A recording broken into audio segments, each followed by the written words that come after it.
The Queen's Jewish Link presents the Jewish Living Podcast, the show that examines the many facets of Orthodox Jewish life.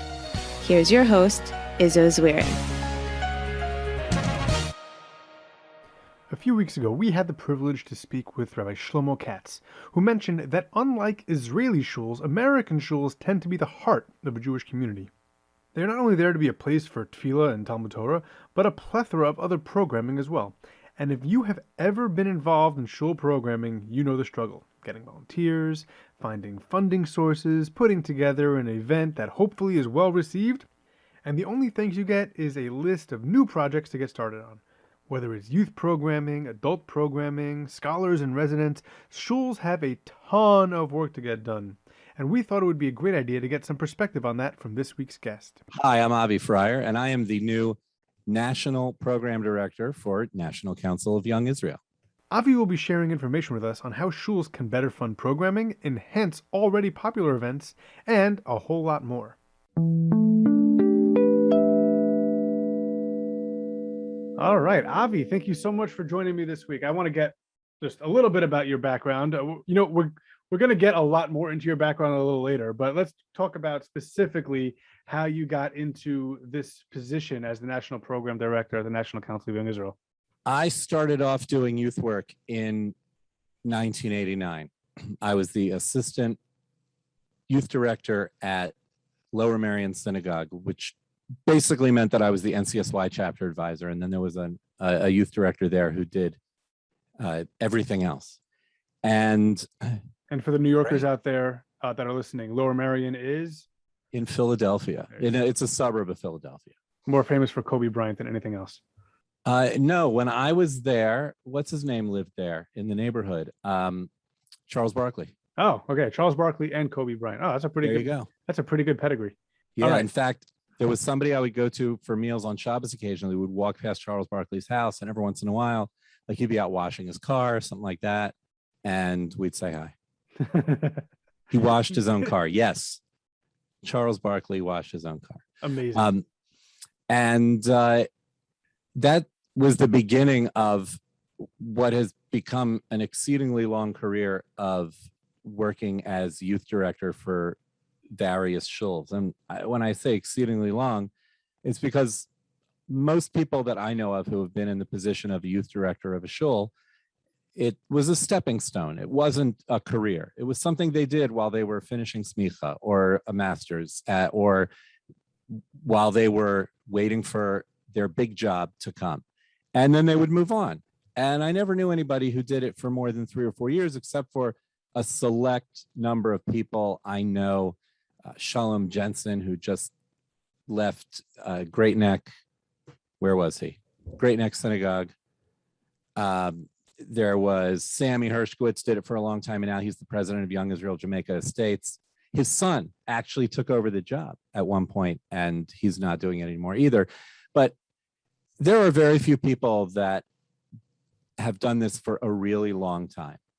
And so there's a need for people who are going to assume the job of youth director to know how to get their feet wet as quickly as possible, to know what they're doing as quickly as possible, and to be able to make an impact for the entire time that they're doing it, because a couple of years later, they may be moving on. Somebody else is going to take over. We want to make sure that everybody is well-trained, knows what they're doing, has the help they need if they run into a problem.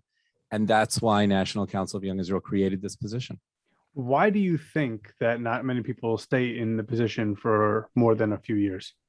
Well, for starters, it doesn't pay all that well. Well, that's true.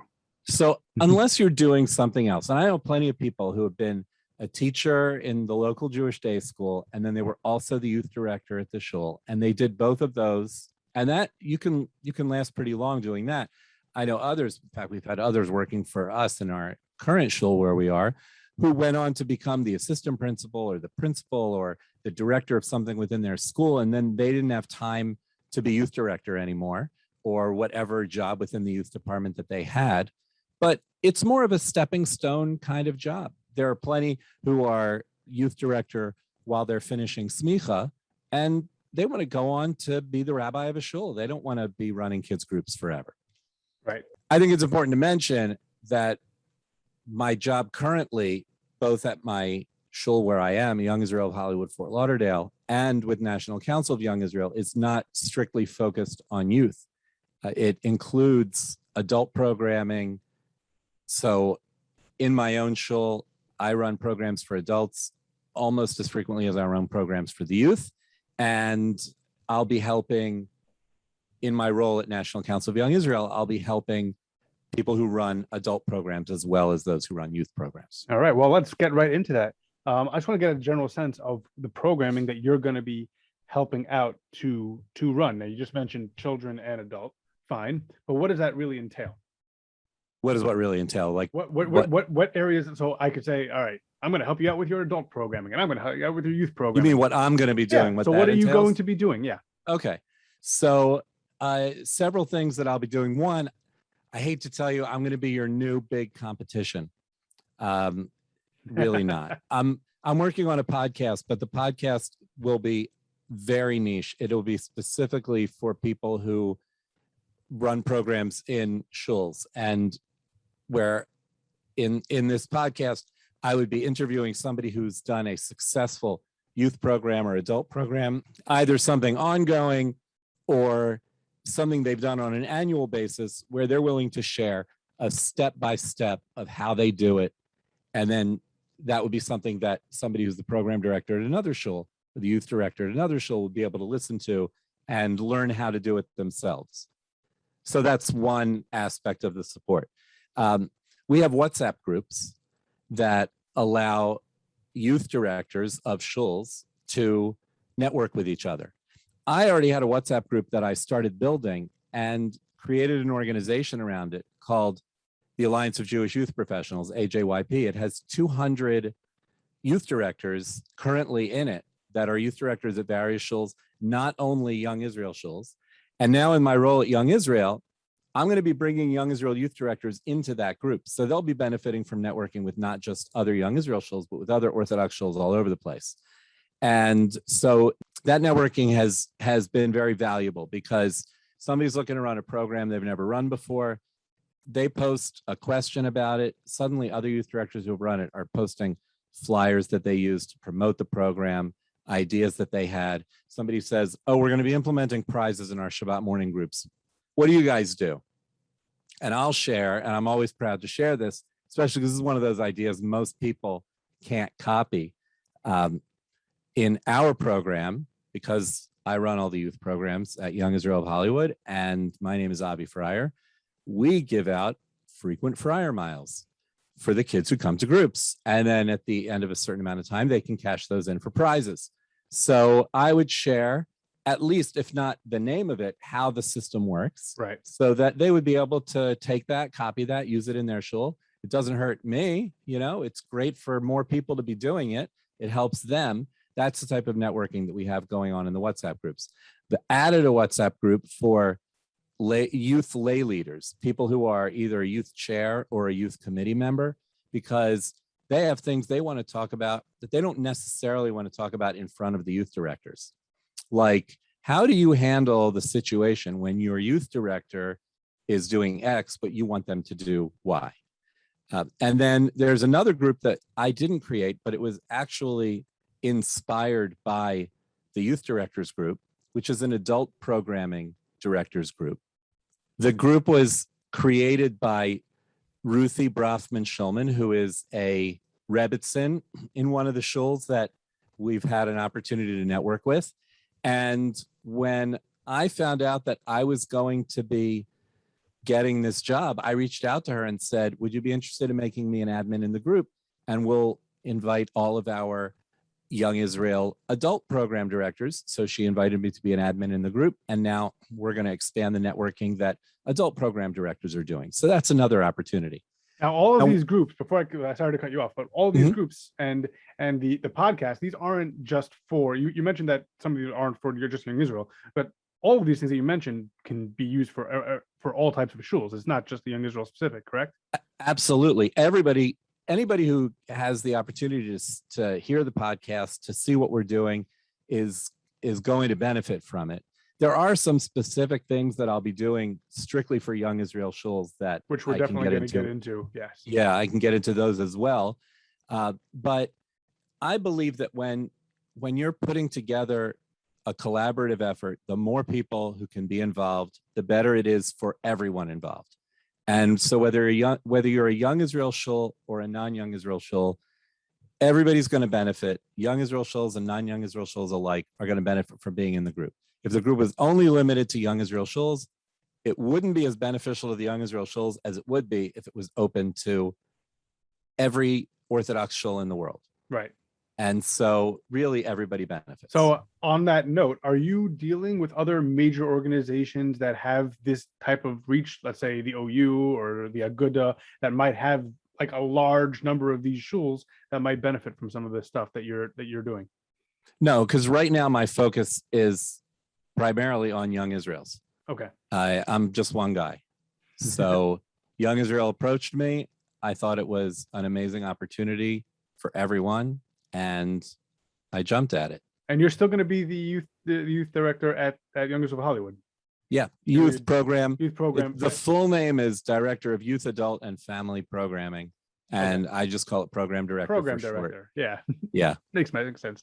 So I want to get into some specific things that you might do. Let's first talk about how you plan programs or how you help different types of shuls. So I want to talk about a little bit about shul demographics. So let's talk about size. So first of all, we discussed a little bit offline that you and I both part of the shuls that we're part of are some of the larger young Israels in the nation. So how do you deal with the larger shuls versus the smaller shuls? So the larger shuls are large for a reason. And they're generally large because they have a successful track record. People want to go there. People want to be a part of it because they like what the shul is doing. And so those shuls by their nature might not need as much help or might not think they need as much help. We're always on a forward continuum to improve, but the larger shuls might ask for help in something that's more program specific. Hey, I'm running my very first sukkah hop. That's a progressive meal. Avi, I heard you do a progressive meal sukkah hop as opposed to the 4 o'clock in the afternoon candy sukkah hop. I heard that you have a sukkah hop that leaves right after the shul on one day of Sukkot, and the kids go from house to house in a progressive lunch. How do you do that? So from a larger shul, those are the types of questions I might get. Or they might want to change things up completely. They might say, you know, we've been doing this for a long time. I mentioned to you that I visited your shul in a similar situation. This was probably about 10 years ago, and said, we have a great youth program. We have a lot of kids coming. People are happy, but we just want to get another view on how we're doing and things we might be able to change up to make things more interesting, to make things different, to make it that it's not the same annual event. Everybody loves annual events. Annual events are great. If it's a successful event, people wait for it year after year, but maybe mix it up a little bit. So these are the kinds of things I hear from large shuls. From smaller shuls, the questions are more, how do we get people to show up? How do we grow? How do we run a program that was intended for a large audience when we know it's going to be a smaller audience? What do we have to do differently? What can we do to do more outreach in the community so that more people will come? How do we get people away from that shul down the street that's taking all of our members?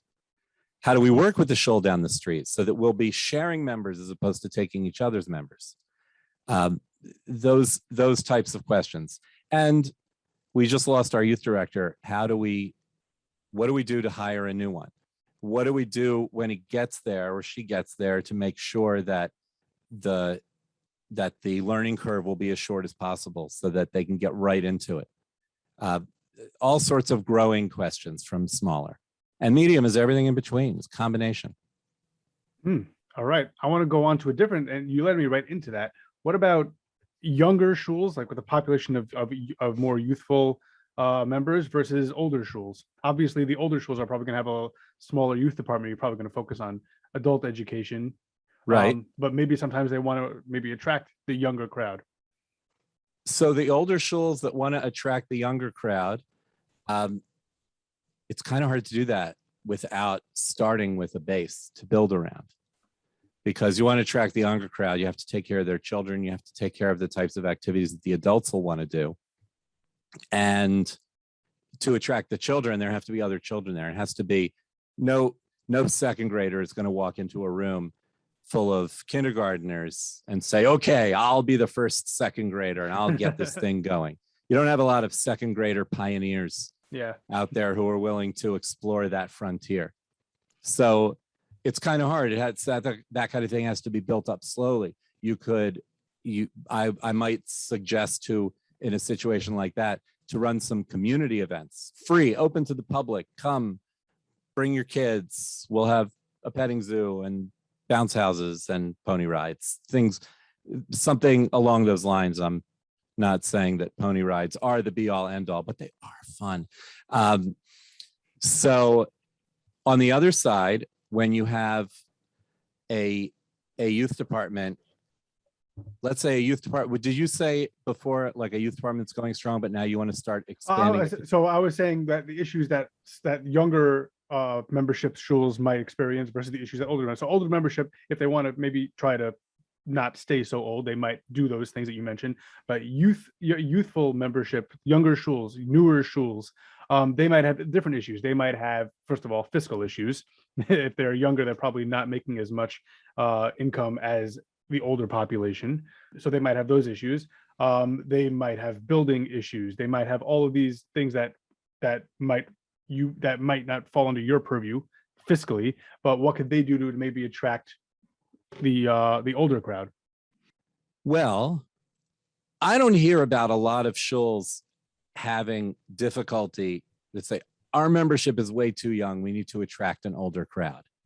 I think that if they're in a neighborhood and they're growing and they do have the young people, they'll also have the older people. Now, if somebody's out there who says, no, that's not the case in our shul, the over 50 crowd stays far away because our crowd is way too young. Give me a call. Let me see what I can do about that. Not what I can do about that. Let me see how I can help you fix that.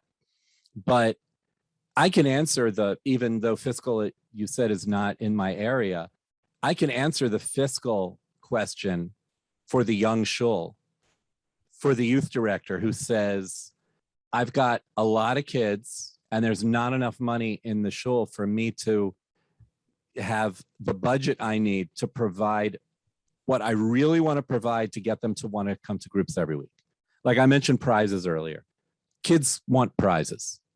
And there are all sorts of creative ways to come up with prizes that have a really big attraction to them. They seem really valuable, but they don't cost you a lot. There are all sorts of creative ways to do that, and I share those all the time. I feel like the way that you did it with the frequent Frier miles, that seems a nice way to get it, because you're not spending money on prizes every week. They're getting these, it's like a point system at the end. So you're only spending money at the end of the year, and it's a kind of a one-time purchase for each kid. Yeah, except not really at the end of the year. It's like every 6 weeks or so. Okay. And I got to buy some big prizes. Yeah, right. But it's a one-time big prize, or right. So, I mean, I'm definitely spending some good money on prizes, but I'll tell you, this is where the adult stuff and the youth stuff comes together. Adults like prizes too. Adults like prizes too. Adults like a good time. That's true. That's what they like. And so here's what I've learned. What I've learned is that if you're the youth director of a shul and your youth department doesn't have enough money, become the adult program director of the shul. Not necessarily a paid position, but run some adult activities. Because here's a rule. Adults are willing to spend more money to have a good time on themselves than they're willing to spend for their kids to have a good time. And I can run an event. On Sukkot, we had a mixology event in our shul. We had couples, single people, all ages. And they showed up, and we hired a mixology company, a bartender company that came, and they taught people how to mix drinks. This was definitely not a youth event. But the profit went to the youth department, because it all goes into that big programming pot that I have to cook in.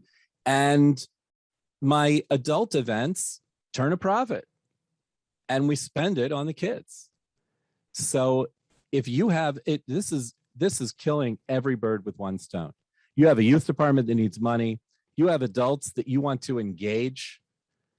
You run, if the youth director, who's great at this, I mean, they hired you to be the youth director because you're good at running events, because you're good at filling a room with fun.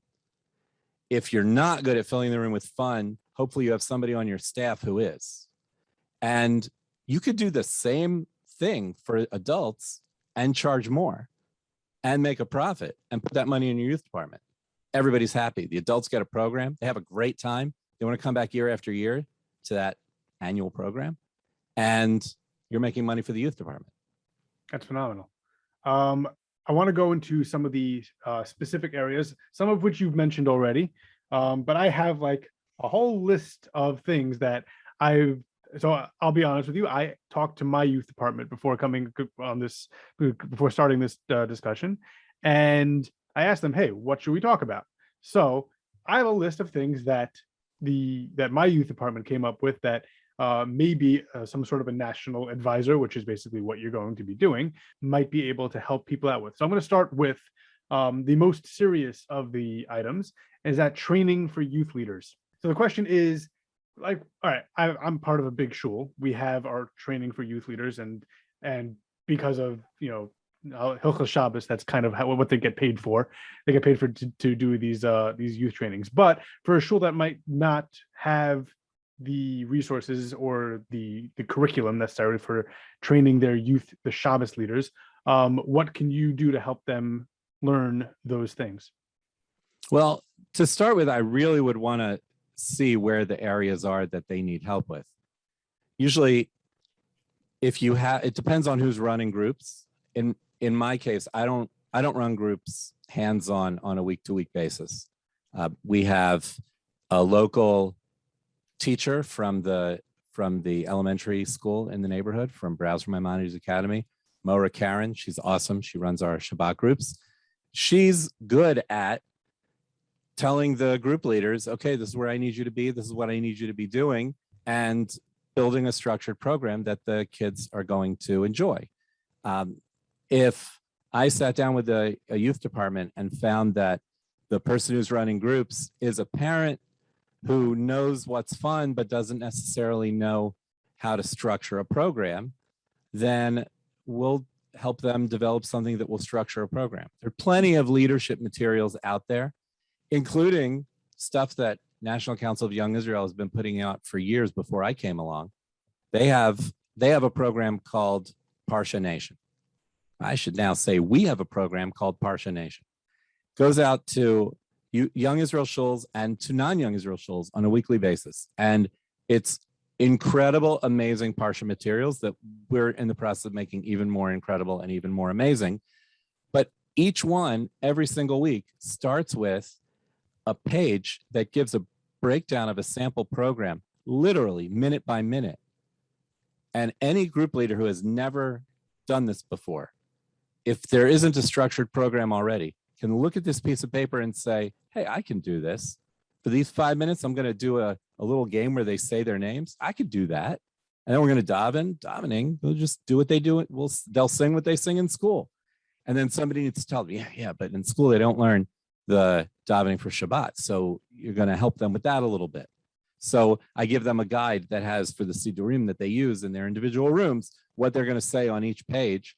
And if I need to go in and sing a little with them I haven't had to do that. But if I do, if there's a group leader that doesn't know the Shabbat davening, then we'll provide that. So really, this is a case-by-case kind of thing.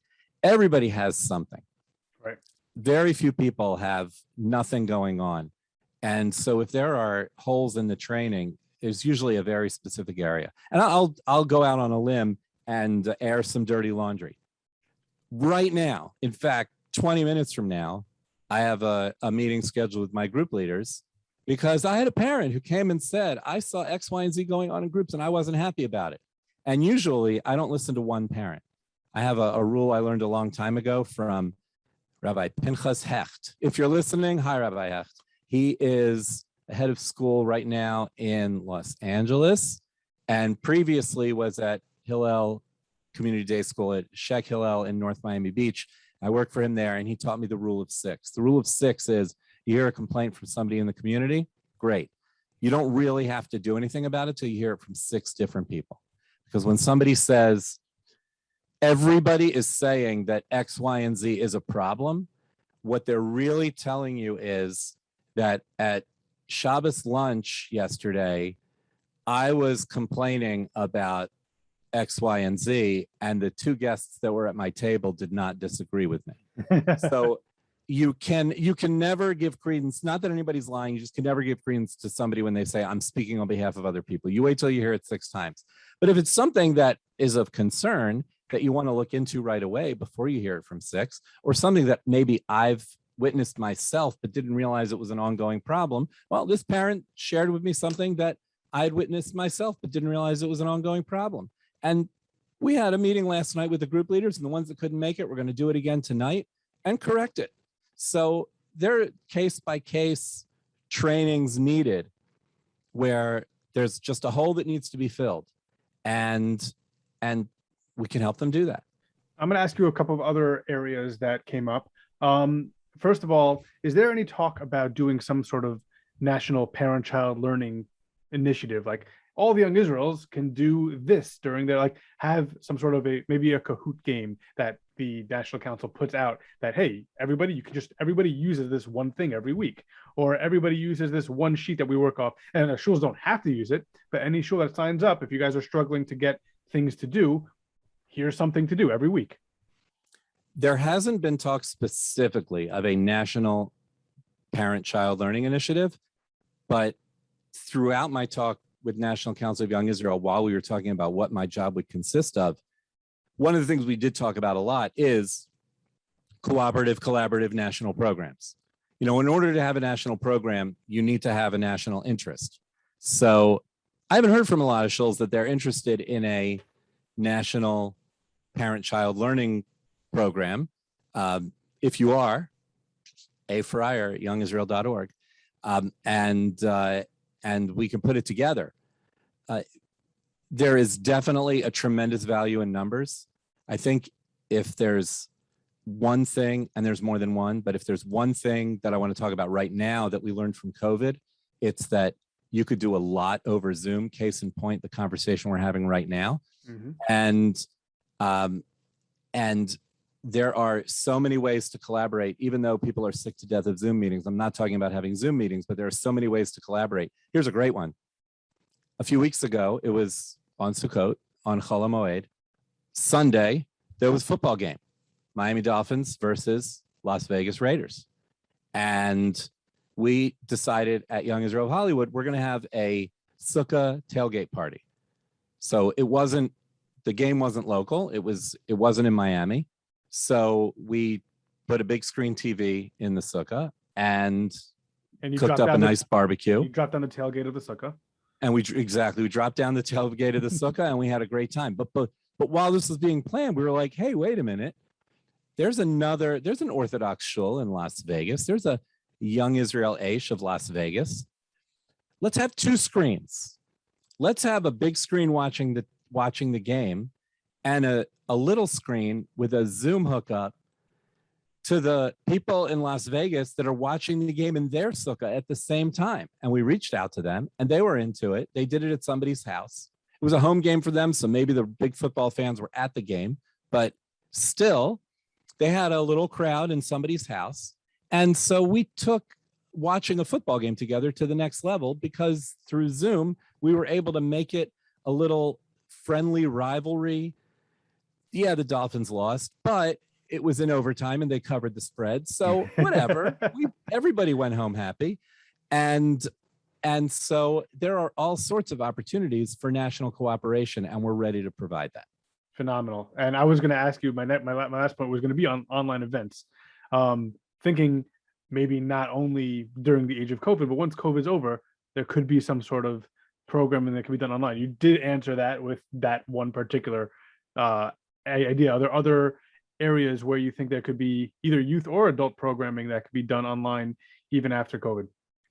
Yeah, we have the ability now to hear from a speaker. Now, it's got to be a speaker that people really want to hear if they're going to be tuning into Zoom for it, because people were Zoomed out already a year ago. But there are speakers out there that no shul has it in their budget to afford, but all the shuls could share the cost and be a part of an event where the speaker is speaking to the Jewish community. And sure, it's over Zoom and nobody wants to sit, but it's a very interesting speaker, or a very famous or very high profile or very high level speaker. And it's a great opportunity for people to work together to do an online event. Can you give an example of that type of, like, who would you want to book for that type of an event? So I don't have any specifics in mind.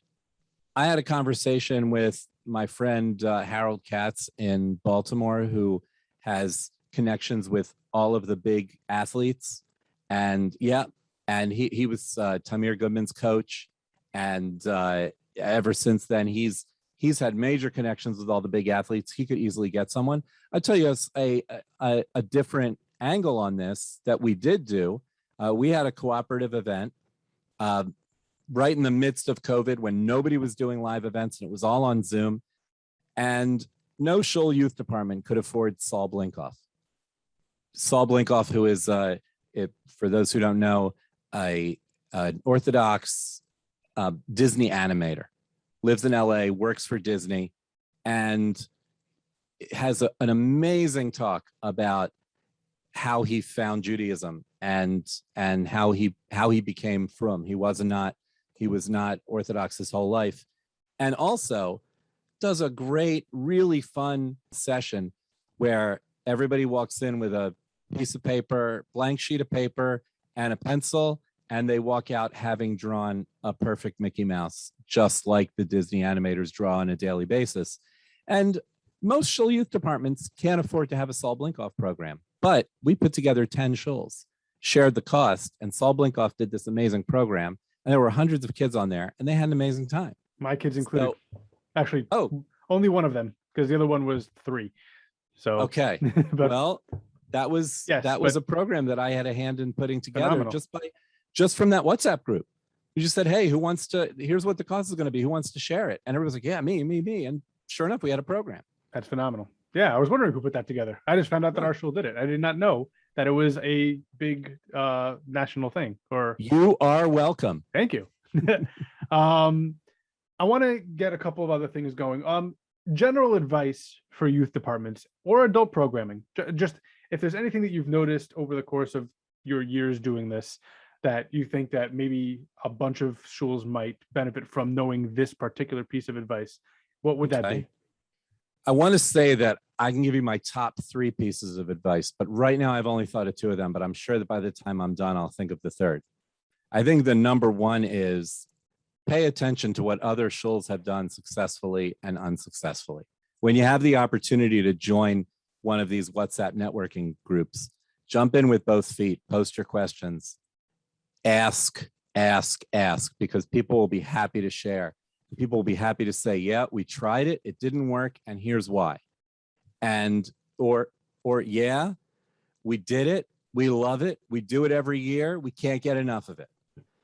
And you'll listen to both of those and you'll be able to say, okay, the ones who tried it and it didn't work, and that's why, well, that wouldn't really apply in my shul. And the ones who said, we do it, we love it, it's going great, and you listen to what they're doing that's working, there is no such thing as, when we were kids, we'd be like, copycat, why are you copycat? Don't be a copycat. No. Copycat. Be a copycat. Yeah. Listen to what other people are doing. In this world, we are so happy to share. I have never come across a shul that said, no, I don't want to tell you about this program because it's mine. I've never encountered that. Listen to what other people are doing, copy what works, learn from their mistakes. That would be the number 1 piece of advice. Phenomenal. That works for adults and youth programming. Everything. Yeah. Across the board. And not just programming, everything at all. Yeah. Mm-hmm. Absolutely. Number 2, don't be afraid to do something that's wacky and out of the box. And I'll give you a few examples. Yeah, give me a case in point here. Okay. We have a new annual event at Young Israel of Hollywood. It's called the Carpool Rally. And Goose Chase became a big thing during COVID because they provide this app. It's goosechase.com. They provide this app that lets you go on a scavenger hunt, and you could be in your car with just your family, and you don't have to be coming in contact with other people. And it's a lot of fun, and it introduces all these different ideas. But we did it before COVID. Then we did another one during COVID that was families only. We're about to have our third annual, which will only be the second one that's adults only. And we had people, now this is Florida, you can get away with this. We're not doing this particular thing again this year. One of the things was for 1,000 points. I want to see I want to see a video of your entire team jumping into a body of water. And there was a fountain on a street, and they stood in the fountain. There was a lake behind somebody's house, and people jumped in the lake. And you would think, oh, nobody's going to want to do that. These are adults. These aren't kids. Guess what? Adults like to be wacky too. And they don't get the opportunity so much. So by giving them the opportunity, you're giving them a chance to do something they don't get to do all the time that they really want to do. You know, you could do that in New York too in November, but I feel like a far fewer teams actually completing it. Right. It's like the polar bears thing. Yeah. I had people come to me, and these were grandparents in our shul that made up a team. They came to me afterwards, and they said, we have never laughed as hard and as long as we did during this event tonight. Thank you. That's awesome. And so that's one example. Another wacky and out of the box, anything that glows in the dark. Buy yourself some black lights, not real black lights because they put off UV rays that the dermatologists in your shul will freak out about, but some good LED purple fake black lights. And any event that's just a normal, regular run-of-the-mill event is taken to a next level. You have the kids dress up in neon, you buy some neon face paint and just paint it on their faces, streaks on their arms, whatever. And by everything neon colored, and it reacts against the black lights, and play the music. And it takes a regular event and turns it into a funky psychedelic event that they'll talk about forever. There are all sorts of ways. And this, by the way, goes back to the first big word of advice, which was to listen to other shuls. You know, you go in your WhatsApp group of youth directors or adult program directors and say, we want to do this event on Saturday night. This is what we have planned. How can we take it to the next level? And people will throw ideas at you left and right. And then it's, don't be afraid to make it more fun than people are expecting. Your shul dinner. Nobody likes shul dinners. Nobody likes to sit through speeches. I have been involved in shul dinners and big gala fundraisers where I made suggestions, and the people running it were like, no, we don't do that kind of thing here. We do a proper dinner. Like, I'm known for, you mentioned this earlier off the air before we started recording, but I write parody songs, and I'm known for showing up at a gala dinner and singing a song about the honorees that's funny, and that's a funny parody, and it makes fun of them, and they'll be like, oh, no, we don't do, that's not proper, we don't do that. Guess what? Nobody likes proper. Proper isn't fun. Nobody wants to spend a night being proper. Anybody who says they want to spend a night being proper is either lying, or they just don't understand the concept of fun. So never be afraid to take something and make it wacky. It's funny when I've been taking notes the entire time on things that you've been saying, just writing things down. And I was going to tell you some of these things later on because I don't think we have time to get to them. But I will tell you that one of the things that we did in my shul dinner, the part that usually I noticed during the shul dinner that people are completely tuned out for is the video. Every shul has a video during their dinner, and that's usually when you see all the phones come out because nobody cares. It just right. And you could just listen to it. You could listen to the way that even if you're paying half attention, just usually a bunch of people saying how nice the honorees are. We kind of flipped that. We stopped having a a serious dinner video. We got rid of that. What we did now is we write a comedy sketch for every honoree. Every honoree gets their own comedy sketch, and it doesn't necessarily have to do with what they've done for the shul. We kind of like put it in there, but the idea is that people are laughing, people are enjoying the entertainment. They're coming out, they get a 20-minute SNL sketch, basically, is what they get. Sometimes we can put all of them. And I remember the one thing that I wanted to do before COVID we were in the middle of we were scheduling the filming of it for all of our honorees. That year we were having a lot of honorees, and I was going to have the oldest one running through the streets of our town in a gray jumpsuit and gathering everybody else and then to the Rocky music, and then run up the stairs of the shul and have the hands in the air, and all the honorees come in. And then I was just going to have a bunch of kids run. It was going to be a very complicated thing to film, but we were filming it. That's awesome. That's what we were going to do. So we had our last dinner before COVID was really right before COVID. It was like in February. And we had a lot of honorees. And the video that I did that blew people away, nobody expected it. Nobody knew it was coming. I got cameos for everyone. You go to cameo.com, you can get famous people. So I looked into what each person was into. And if I couldn't find anything that really worked, then I would do something based on what they were being honored for. And we had a different celebrity greeting everyone. And it ended with our senior rabbi, Rabbi Weinstock, who was not being honored that year, but is a huge Seinfeld fan.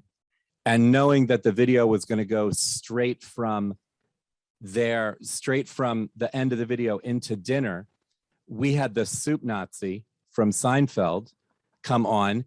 And I didn't ask him to do this. I had no idea that he's even Jewish, but he threw in Hebrew translations of some of the things that he was saying.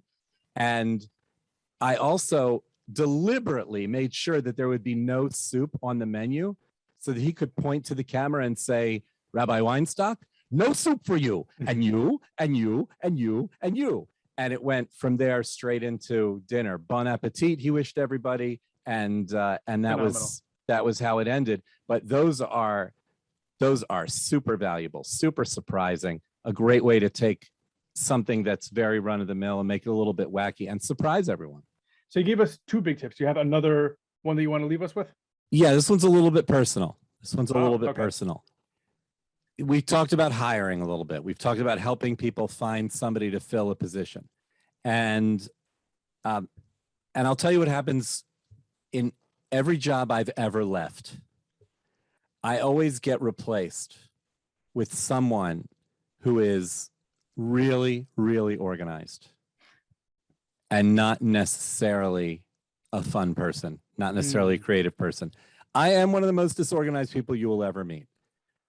I always tell people, full disclosure, I let people know that if you were to make a list of the 1 million most organized people in the world and a list of the 1 million most creative people in the world, you would not have to worry that the same person will be on both lists.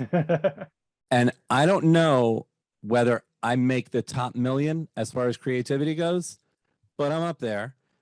I'm definitely not going to make the top million as far as organization goes. And so what I find is I leave a position, let's say it's been a long time since I've left a shul as youth director, but I've had other types of programming type jobs. And it's almost like the attitude when they decide that they're going to do their next searches. They say, okay, we've got the creativity down. People are having a great time. Now let's focus on the organization. But wait, you might not have the creativity down because the creative person just left. So don't overcompensate. When you're looking to replace someone, of course, you need to look at the places where improvement is needed, and you want to find somebody who's going to be able to provide those. But don't automatically assume that the same person is going to be able to do both. Now that I'm doing this job for National Council, and I still have my job with Young Israel of Hollywood, and I still have my own entertainment business that is also a part of my life, I hired an assistant, a full-time assistant. It's something I've never had before, just to help me keep the organizational stuff in place and to help me juggle all the things that I have to juggle, because it's taken me 50 years to figure it out, but I know that there are things that I'm never going to be able to do. There are things I'm never going to be good at. And I need a partner who's going to make that happen. When you are hiring and you are just replacing somebody, you can't just look to fill the needs that other person left behind. You have to also make sure that you fill the needs that other person was filling really well. So often a youth director or something along those lines might be a husband and wife combination. And maybe you can get one side of that being the creativity and one side being the organization. Azer Conegdo, baby. That's what it's all about. Absolutely. I But mean, every time my wife and I have worked together, yes, she's been the organized one and I've been the creative one. But also, yes, we came very close to killing each other. So that wasn't a possibility in this situation. However, in many shuls, it works really well. And I know that in the WhatsApp group, I see plenty of people in there that have the same last name because they are married and they are in the job together. So I want to give people the opportunity to know where they could join those WhatsApp groups. But before we get to that, you yourself have like a lot of interesting little things that you do when you're not doing these programming things. First of all, I want you to talk about any and all of them, because when doing like research about you, my producer especially, he's like, Avi's really interesting. You're going to ask him about all these other stuff that he does.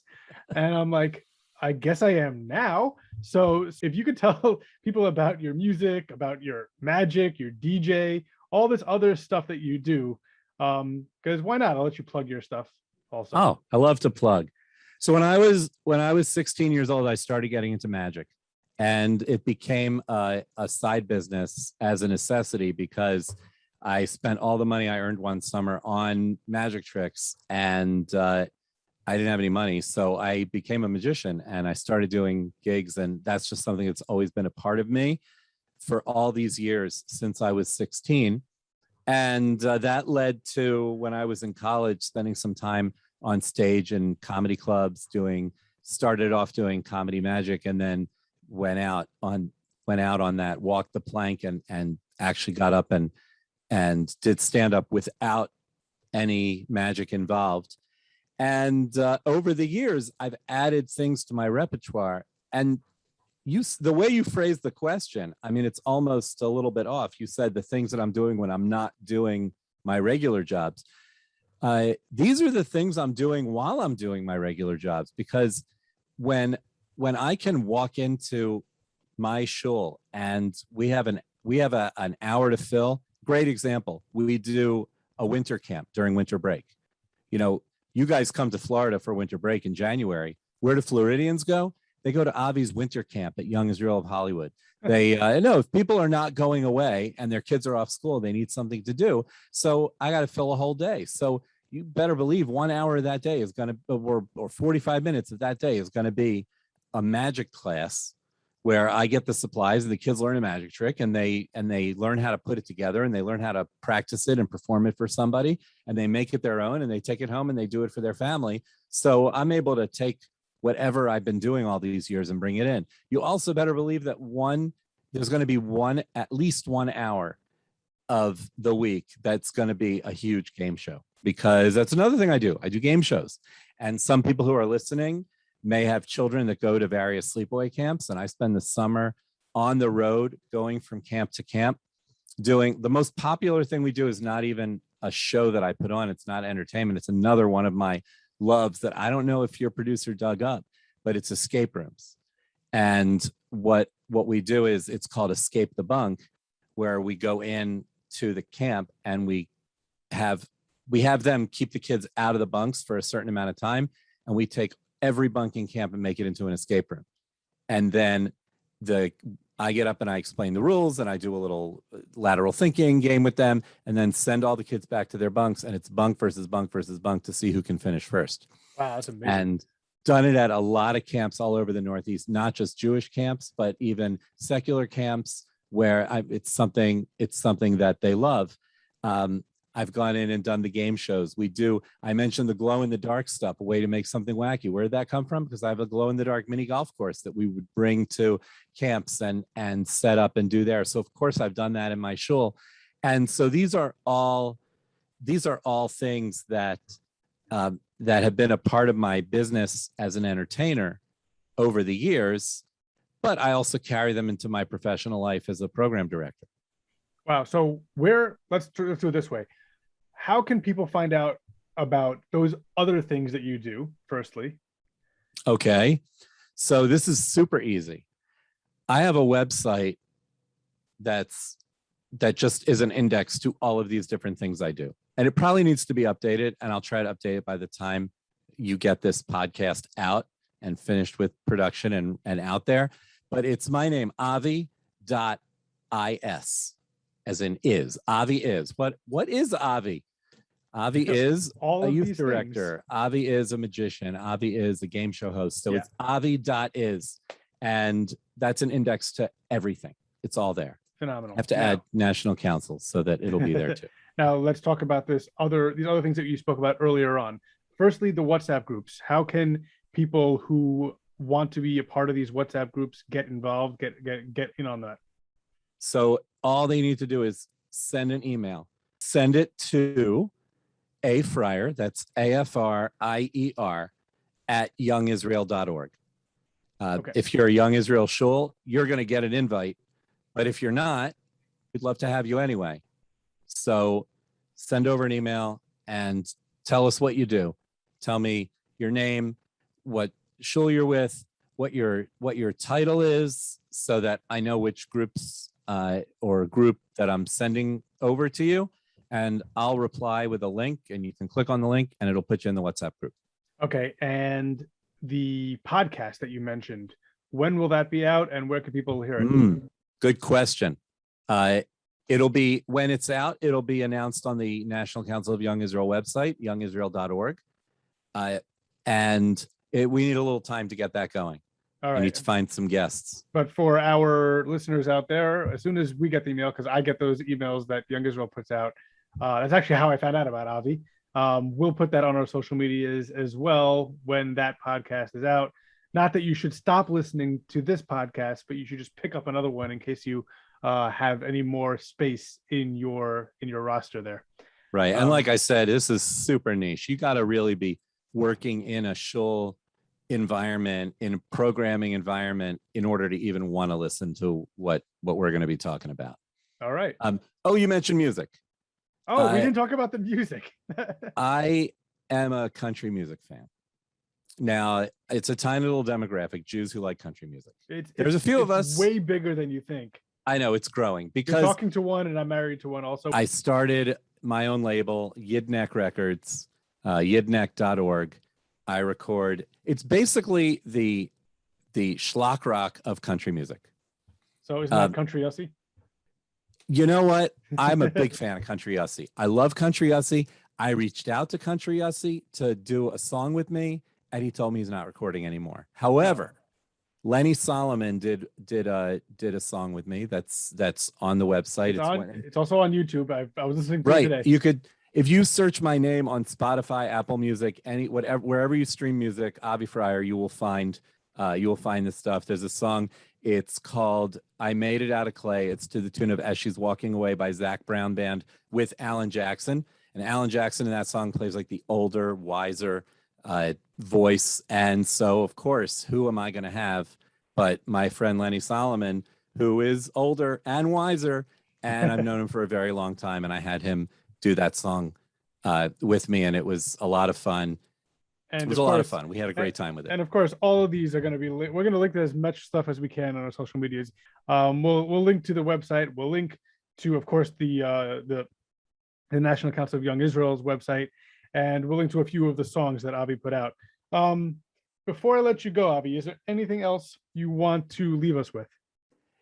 The importance of fun is so great as far as I'm concerned. Obviously everything needs to be safe.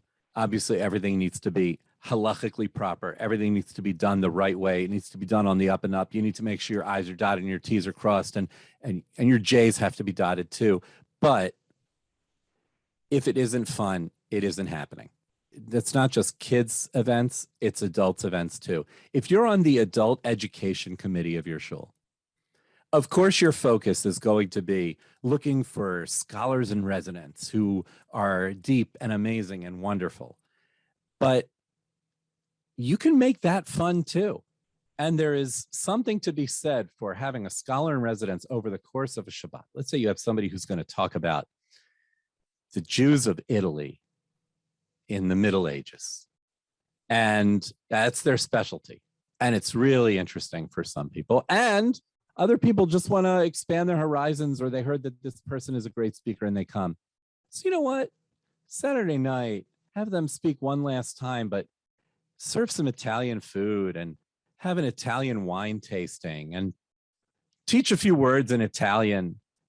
Give it a little bit of flavor beyond the intellectual. And everything that you make fun, that's an investment that will pay off, because people will want to come to the next event. And children and adults, they will want to come to the next event. If it's an annual, they will wait for it to happen again. If it isn't fun, there are not a lot of reasons to look forward to the next one. Keep it fun. That's phenomenal. Great advice. Avi, thank you so much for joining me this week. This was a lot of fun, this conversation. And keep it fun, like I said. Absolutely. Maybe we can do it again. After you've been doing this for a little bit, we can see what you've learned and any more areas that you might think are important to impart on us. I'm ready. I'll think of it. I'll put you on my email list. You'll hear about it. Absolutely. Terrific. Avi, thank you. Thank you.